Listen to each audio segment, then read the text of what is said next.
All right, all right. Well, it's Friday. It is February 15th, and it's time for some geometry. All right, what we have here today is Unit 1, Lesson 16, and your learning target for today is you should be able to say, I can use algebraic problem solving to find missing angle measures given sufficient information.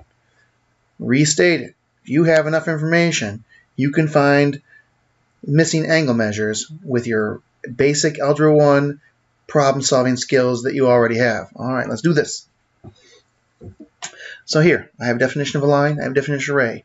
I invite you to pause the video right now and take a look and read this box here. Read this box here with those definitions, but I'm going to give you the short and the sweet. A line is an infinite number of points between 2 points extending infinitely in 2 directions. That's a line. All the points between 2 points extending infinitely 2 directions. Let's move on to array.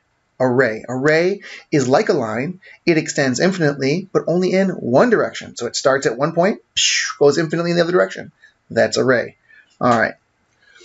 Exercise 1. Why is it possible to talk about the measure or length of a line segment? Why can we talk about a line segment like from here to here or from Rochester to Buffalo? Why can we talk about distances like that, but it's not possible to talk about the measure or length of a line or array? Think about that. Pause the video. Respond to this question. I want you to puzzle it through.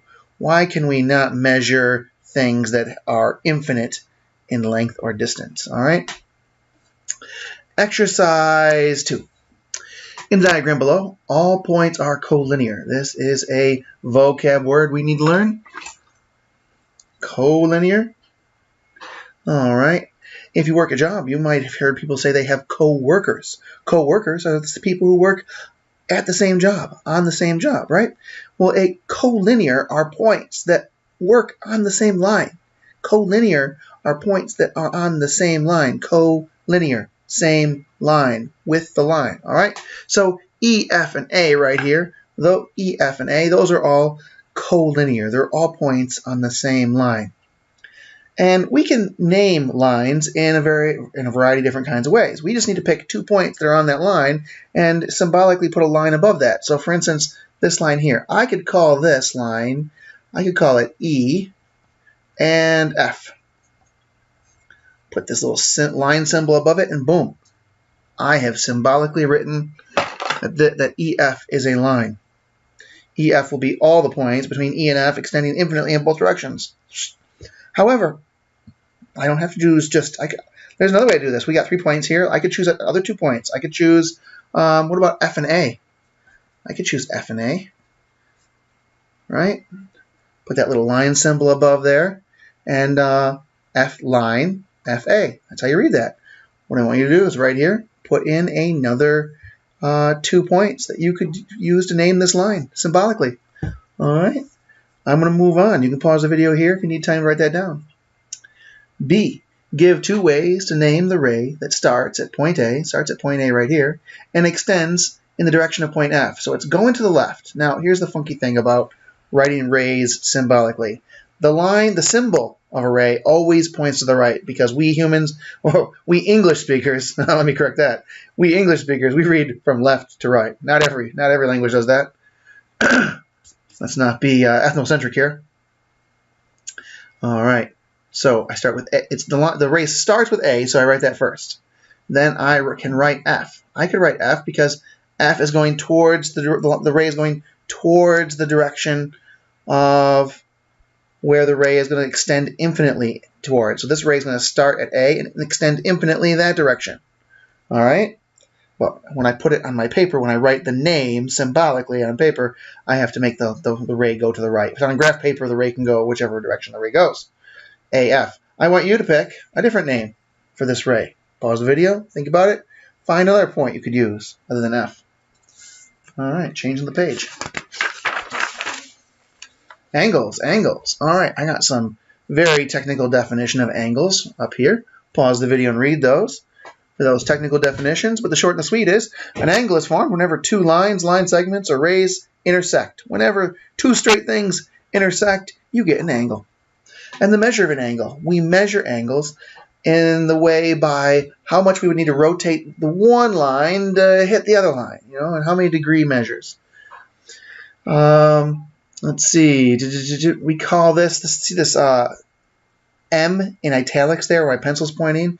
This is a sign for measure. So you read this measure, and that's a sign for angle, point A. So in this case, we say the measure of the angle with the vertex of point A, or the measure of angle A. This would be the measure of angle BAC. So this would be, if we had an angle with B here, A here, and C here, that would be angle BAC, measure of angle BAC. All right, now that we've got that, let's look at exercise 3. Give 3 acceptable names for this angle. Well, we already learned the simple one to do when you don't have any funny business going on, when it's not complex. You can just take that vertex point right there, that point where the two things intersect, and we can call this angle D. That's pretty easy. Just call it angle D. That's simple. However, sometimes things get messier, like the diagram we're going to work with down here. I can't call this angle down here D because I've got all sorts of things. I don't know which angle you're talking about if you call it D. So I got to be more specific in some cases. So here I'm going to be more specific. I'm going to call this angle EDF. Angle EDF. Angle EDF. That describes this angle to a T, and now I'm not going to get it mistaken for any other angle. If you have a protractor, use your protractor to measure this angle. I'm at home, and I have a protractor around here somewhere. But I'm not going to dig that out right now. So if you got a protractor, if you don't, all right, just skip it. When I measure this one out, it's going to be 35 degrees, give or take. I think actually I goofed this one up. It's like 36 or 37, but we're going to call it 30 for the sake of argument here today. We're going to call that 35 degrees, all right? I tried doing this video 3 times earlier, and the computer at the school just doesn't want to record, just doesn't want to work. Doesn't want to save the file after I record it. So here I'm at home on my own time giving you these videos. So I hope these are of use to you. Exercise 4. All right. So we're going to answer the following questions on the diagram below. And all right. So one of the things we have to do is find the measure of angle. The measure. Can you see what I'm pointing at there? Measure of angle FDE. FDE. That's this angle right there. All right, we want to find the measure. Use your protractor for that, if you've got one. If you don't, you're going to have to skip this activity. And then find the measure of angle GDF. GDF. And that's going to be this angle, and I'm making 2 arc marks there, so we know it's a different angle measure. And we're going to learn next week, this one here is less than 90 degrees, so we're going to call this an acute angle. And this one here is a little over 90 degrees, so we're going to call that an obtuse angle. But that's for next week. Just previewing some stuff there for you. However, on geometry regions, or on a geometry test, they don't often ask you to use your protractor. That's the funny thing. In geometry, we talk about angles all the time, but we're usually not using a protractor because most of the time we're given this thing called not drawn to scale. Not drawn to scale. Not drawn to scale means they don't want us to use the actual angle measures of the drawing. They want us to use the numbers and written things that are on the test. So in this case, they don't care what the actual angle measure of this if you use a protractor. They want you just to assume that the measure of angle KJM is 22. KJM. They just want me to assume that this is 22. They don't want me to measure it. It's probably not 22. They want me just to presume, for the sake of argument, to put down 22 there, and then to figure out the other things logically. This is all kind of abstract. It's not about what the real angle measure is. It's about what they want you to assume it's going to be, if that makes sense. The measure of angle, KJL, measure, that's going to be 84. Again, I'm going to use 2 arc marks there. And they want me to assume that's 84. Probably not. In fact, that looks like it's over 90. So it's probably not 84 at all. But that's what they want us to assume for the sake of the argument in this problem. All right. Now they want us to find the measure of angle MJL. Where is angle MJL? MJL. That's this whole thing. If you put both these angles together, you get this other angle called angle MJL. Sorry, I probably should have put, like, I probably should put 3 arc marks here. All right, because I already have one arc mark there, 2 arc marks there. To say I have a third different angle measure, I need 3 arc marks. Okay, I did it in green. So I want you to puzzle this out. How am I going to find what the big angle is with only the 2 angles over here? How would you do that? Pause the video. Think about it for a second. Unpausing the video. All right. Well, maybe you're thinking, well, geez, Mr. Solt, if I add this plus this, I'll get the whole thing. Great. If you thought that up, wonderful. If that didn't come to mind immediately, think about that. See if that makes sense. A part plus the part equals the whole. Right? If I add up all the parts of an angle, I'm going to get the whole. Part plus part equals whole. So if I add up 84 plus 22, I'm going to get 6 and 1 and 10. So 106 degrees. The whole thing's got to be 106 degrees, assuming that this one's 84 and that one's 22, which, the diagram's not to scale. But in our theoretical abstract assumptions of what we're doing, that's the answer. So that's why we don't need the protractor, because things aren't drawn to scale. So if things aren't drawn to scale, the actual measurement of the diagram doesn't matter. What matters is the numbers they're feeding us, and we have to think it through logically. Think, okay, that part plus the other part is going to equal the whole part. That's the way they want you to think in geometry. All right, now it's a whole new problem, independent problem. You say that the problem is independent. That means they wanted us to assume it's 84 now. They want us to have amnesia and forget all that. They say, no, don't forget all that now. Whole new independent problem. Same diagram, independent problem. Now the measure of LJM, the whole big thing, LJM, the whole big one, this time they're giving it to us. They're giving us it's 145 degrees. 145 degrees. And the measure of angle, KJM is 48 degrees. They want us to think that's 48 degrees. Now we have to puzzle out how to figure out this one, how to figure out LJK. Pause the video, think it through, stare at this diagram till you figure out a way to figure out this angle here based on knowing the whole thing and a piece. Sorry, I had a cough there. Hopefully, you've unpaused the video at this point. And hopefully, you thought to yourself, if I take the whole angle measure, 145 degrees, and I subtract 48, this angle there, well, then what I'm going to end up with is the remainder, what's left over, right? The whole minus the part gives me the other part, right? Part plus part is the whole, but the whole minus part gives me the remaining part, yeah? So 145 minus 48, I borrow 1 from the tens place, put a 3 there, put a 1 by the 5, make it a 15. 15 minus 8 is going to give me 7. And then 13 minus 4 is going to give me, that's 7, right? Or is it 8? 7. This is where I break out my calculator. All right. So, no, that's not going to be right. It's going to be 9. That's why you use your calculator. Let that calculator do the heavy lifting. If you start doing things in your head, sometimes you're going to get into all sorts of problems. This calculator here is your friend. It's your tool. It's going to help you out. I'm just going to confirm my little calculation here. 45 minus 48. There we go. 97. Mr. Solt got it on paper after a little bit of thinking. 97 degrees. That's where we're at. All right. Good. Hopefully this feels all right, because this is the basics. It can get a little bit more complicated, and I'm going to show you the next level of challenge right here. Here's the next level of challenge.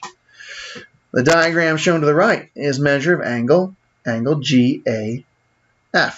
They tell us that GAF, that measure is x minus 6. That's what they're telling us up here. Then they tell us that measure of angle EAF, this piece here, is x plus 18. Unfortunately, they put that on our diagram for us. And then they tell us the measure of angle, GAE. GAE, the big whole thing. The whole thing is going to be 72. 72 degrees, the whole thing. All right? They want us to find the value of x. Again, this is back to Algebra 1 stuff. We have to use our geometry mind and then employ our Algebra 1 skills. All right? Because algebra and geometry are not two separate things. There's a lot of connections there. So they want us to find, and then after we find x, they also want us to find what this guy is and what this guy is, what GAF and EAF is. So pause the video, think, how am I going to set this up? What kind of equation could I write that would express two things that are equal to each other based on what I know in this diagram? That requires you to apply your geometry brain, all right? Apply that reasoning, thinking, logical mind that like puzzles things out and puts pieces of the puzzle together. Pause the video here. And you're unpaused. Okay, you're unpaused because either you got the answer, or you have an idea of the answer, or you gave up. Well, either way, welcome back. All right, so we're thinking about an equation. Well, how can we write an equation? Well, the whole thing is 72. Remember, part plus part is whole. So 72. 72 is going to equal if I add this plus this. So I write that as x plus 18 plus x minus 6, right? If this is x plus 18 and this is x minus 6, this plus this gives me 72, right? And now I'm going to use my algebra skills. It's called combining like terms. Which of these terms can I combine? Which terms have like the same coefficients that I can start combining them? Well, hopefully we know how to combine 18 and negative 6. That's a pretty simple calculator issue. That's 12 for any of you who weren't sure off the top of your head. Use those calculators. Those calculators are your friend. Use your tools. And now x and x. What's x plus x? Hopefully you're thinking 2x. If I have x plus an x, I've got 2 times x. All right, so 2x plus 12 gives me 72. Guess what? You have just combined like terms and reduce this algebraic equation to something more manageable. This is like a linear function that we've dealt with before, right? We've got like a slope here and a y-intercept here and the function output there, right? Something like it. It's not quite it's not quite what we're doing. It's more of an equation more than a function, but it's the same kind of setup. You've seen familiar. This should be familiar to you. How am I going to solve this? Well, what I want to end up with, x by itself. So I got to manipulate this equation to get x by itself. How am I going to manipulate it? Well, I'd like to get rid of this 12 because this 12 is like mucking up this 2x over here. As long as this 12 is over here, I'm not going to get x by itself. So I need to get rid of it. I'm going to do the opposite thing of adding 12. The opposite thing of adding 12 is subtracting 12. What this gives me is cancel. It's canceled on this side, but this is an equation, and an equation is like a balance beam. If I minus 12 on one side, I got a minus 12 on the other. There I go. Now I'm going to have 2x equals, that's what's left over, 2x equals 72 minus 12. Well, that's 0. That's 6. So now I have this new equation, 60 equals 2x.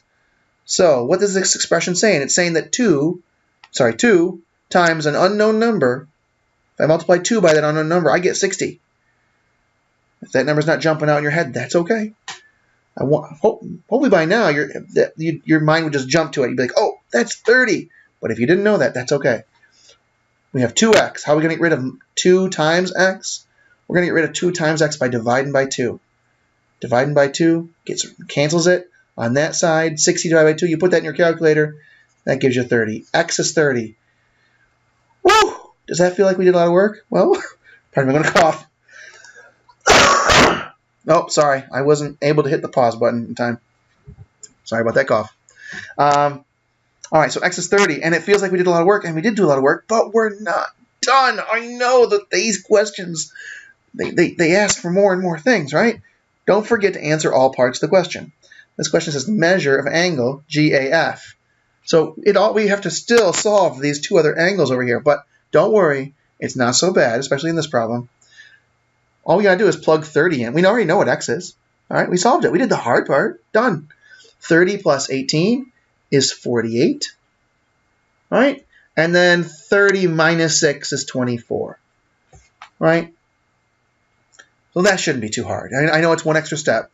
That's a lot of students will skip that part. They'll solve for x, yay, and then they forget to answer the other two parts of the question and they get points off. Oh, sadness and tragedy. Whoops. Well, okay. Well, Mr. Salt wants you to do the check for understanding on your own, but I'm going to set it up for you. Hold on, I'm going to pause. All right. I'm going to set it up for you. So in the diagram below, it is known that the measure of angle NPQ, the whole big thing, is going to be 9x minus 25. All right? The measure of angle MPQ is 3x minus 5, and the measure of angle MPN is 4x plus 12. Using this information, find the numerical value of the measure of measure of angle QPM. So we eventually want to find the measure of that in green right there. But to do that, we need to find x. So I'm setting it up for you. The part plus the part equals the whole, right? This piece plus this piece will give us the whole piece. So the whole piece is going to equal 9x minus 25. It's going to equal 4x plus 12 plus 3x minus 5. I combine my like terms. The 12 and the negative 5, I can combine those. That gives me 7. The 3x and the 4x gives me 7x. So now I have 9x minus 25 equals 7x plus 7. It's on you. This is going to be the test. Can you use your algebraic problem solving skills to find that missing thing? And then once you find x, you got to plug it back into this right here. All right? That's your job. Show me what you got. After you're done with that, give me that reflection. Tell me what's working in the classroom. Tell me what's working with instruction. Tell me what's working with you. Are you studying more? Are you paying attention more? Are you getting to class on time more? What are you doing to make your learning better? What needs to be improved? What do I need to improve? But also, what do you need to improve? What could help you? Maybe you need more sleep. Anything. Whatever you think we could do together to improve this for you. All right? Okay, after that reflection, of course, you're going to have to pause this video because you're not done with check for understanding yet. But the homework. The homework's the last piece. I thought I brought a blank sheet to home with me, but apparently I did one where it was all filled out. So I'm just going to have to explain what I wrote earlier. All right? So they tell us that this piece here, DE, is 3x plus 2. They say it right there. They say that EF is x plus 5, and it's already on the diagram. What they don't put on the diagram is the whole thing is 23. So you see in purple here, the whole thing is 23. So when I got to think, I got to say part plus part equals whole. Part plus part equals whole. This part, the 3x plus 2, plus the 5x, the x plus 5 will equal the whole, 23, right? So I'm combining my like terms. I combine my 2 and my 5. That's my 7. I have to pause the video. Hold on, someone's knocking. And then 3x plus x is 4x. And I minus 7. Okay, so I have 4x plus 7 equals 23. I want to get rid of this 7 because I want to get x by itself. So to get rid of that 7, I'm going to subtract it here, which cancels it. 23 minus 7, it gives me 16. 4x continues down, so now I have an expression. 4x equals 16. And you divide by 4 on each side, right? Because this is 4 times x. How am I going to undo 4 times x? Well, I'm going to divide by 4, because 4 divided by 4, boop, that becomes 1. Of course, equations are a balance beam. What I do on one side, got to do on the other side. 16 divided by 4, x equals 4. That's how you do it. That's how the game is played. All right. Have a great day. You have achieved, hopefully by now, you achieved that learning target that you can use algebraic problem solving to find missing angle measures.